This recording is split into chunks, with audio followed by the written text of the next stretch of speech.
Hey everyone, thanks for stopping by my channel today. I do appreciate the time that you give me. Today's video is a Canva tutorial of sorts. Basically today what I want to focus on is imagery. I use a lot of images in my labels. My favorite label I have yet to ever create is my new sea salt and orchid image.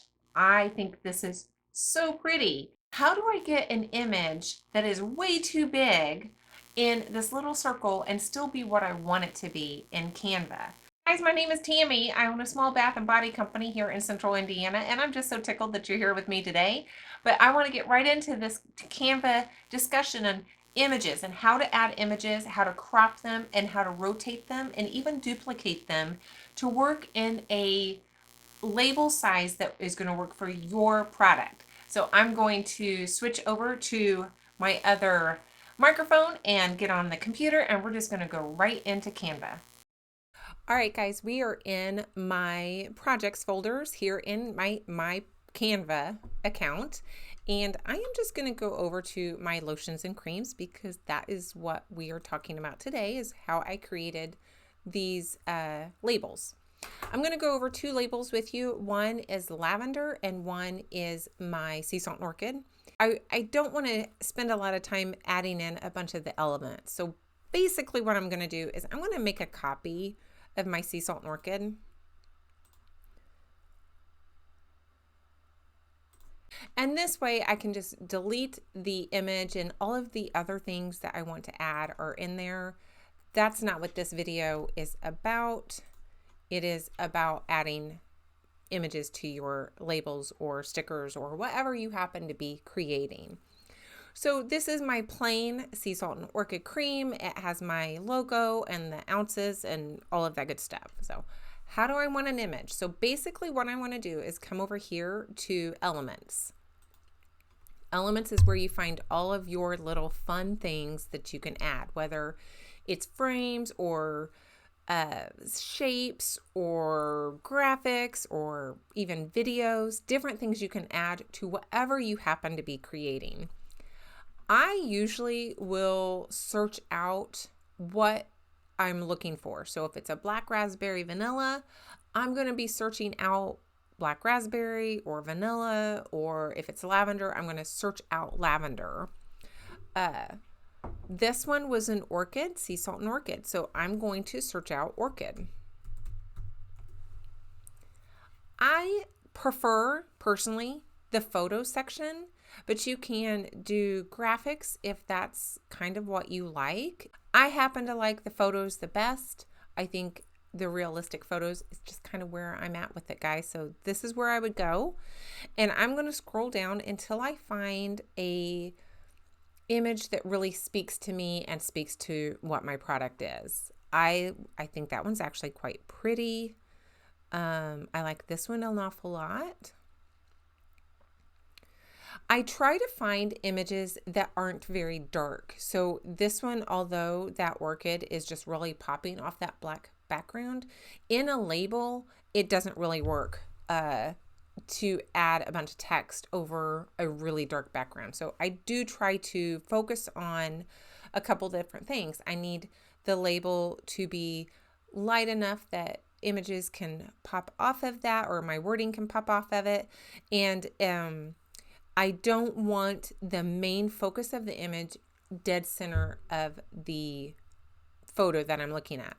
So for instance, the majority of this label here, or this photo, is really dead center in the image itself. That doesn't always work very well. Something like this wouldn't really work. I think I tried to use this once, but really by the time I add all of my other components to the label, that orchid, you could barely see it.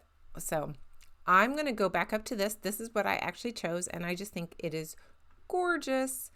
So you will notice this. Let me just kind of back up here. I have this like weird picture in the back, and that is a frame. So there's a couple different things to know when you're working with a frame. I do find sometimes I like to work with a frame, and then sometimes they don't work for me at all. I am by no means an expert in Canva, but a frame to me is just a place to really put a picture, and then you can drag that picture onto that frame and it's going to stick. It won't hang over. It's going to cover the whole circle, if that makes sense.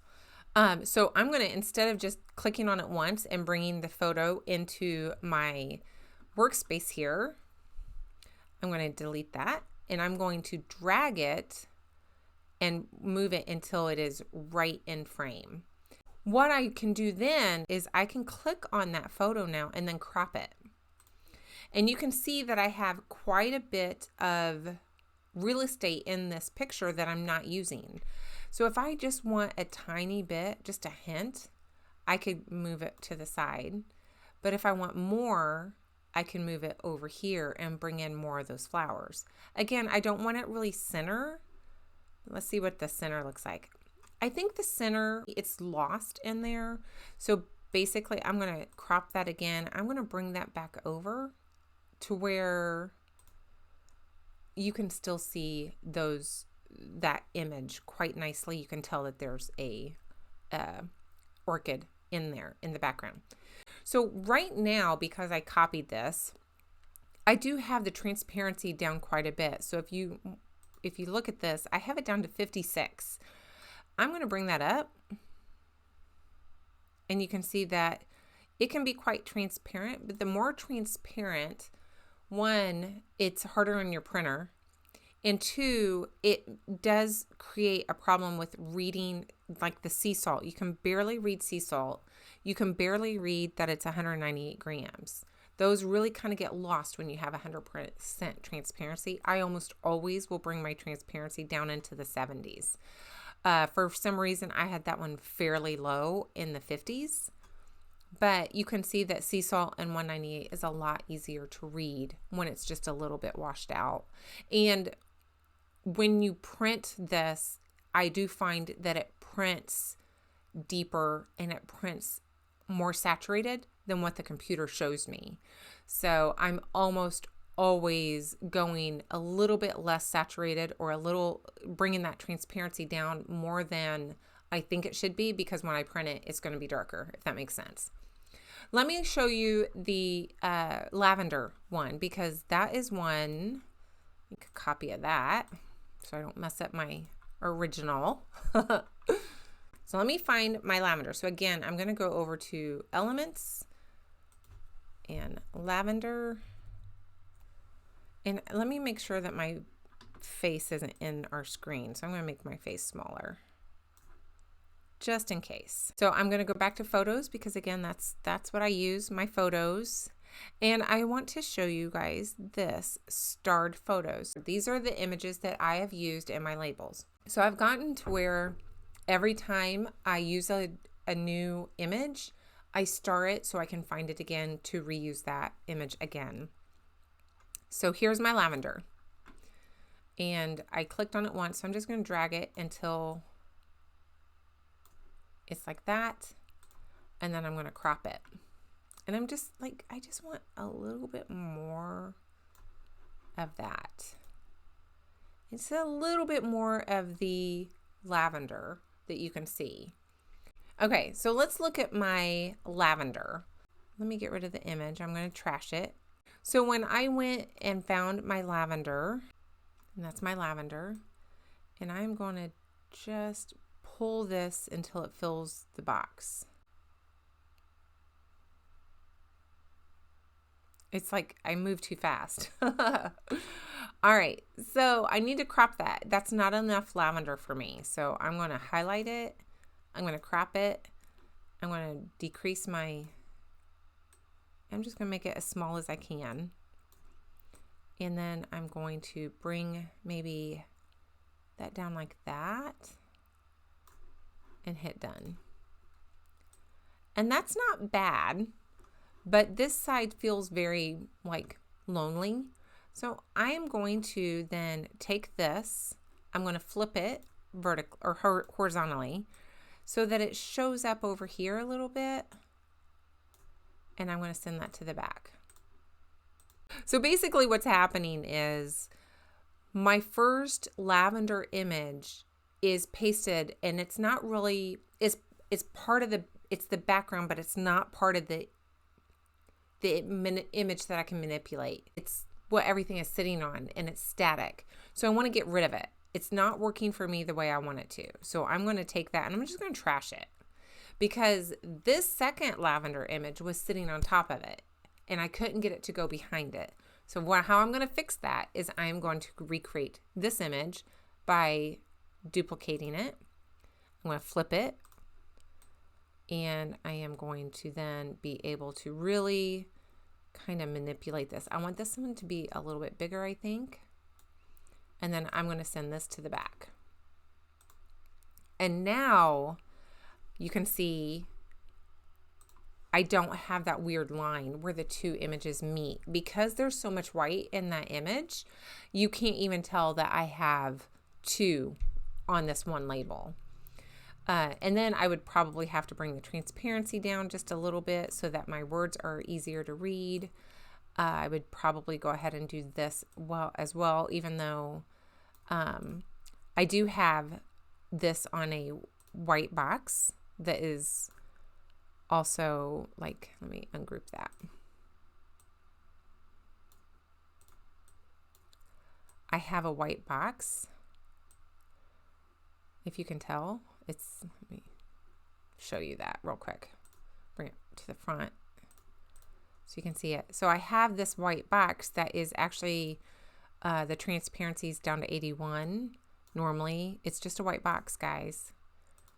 But when I bring the transparency down,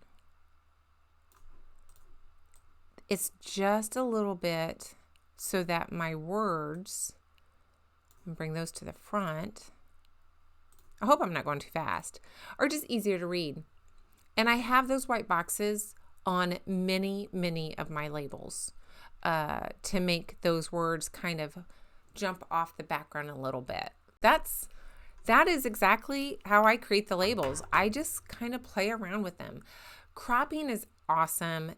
Especially when you can, sometimes it will like fill up the page and you can make it any size you want.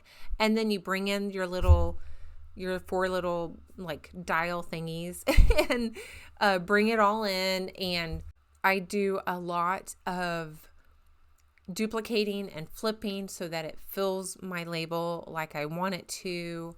Let me show you one more. Let me show you my candles. Pumpkin souffle and French toast were very difficult for me to figure out. If I look at my French toast label and I'm searching my images for French toast because it's a French toast candle. And so you can see that what I was really having trouble with were all of these centered photos. Everything was kind of centered in the image. That really wasn't doing it for me. But all of these are not working because everything is dead center. And I really try to find the ones that are off to the side as best as I can, because I have a fairly large box in my candles that the image is sitting behind. So I found something like, I tried that one. I think it was okay. See, they have so many images that you can use.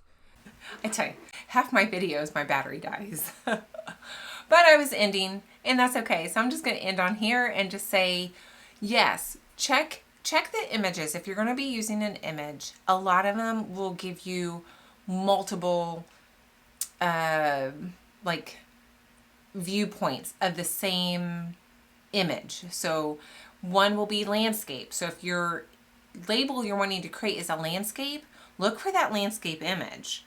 Or if it's a portrait, look for the portrait image. A lot of times that makes a difference, and they'll give you different aspects as well, as where some of the images will be kind of off to one side, some of them will be dead center, some of them will be a little bit further back, or some of them will be more zoomed in.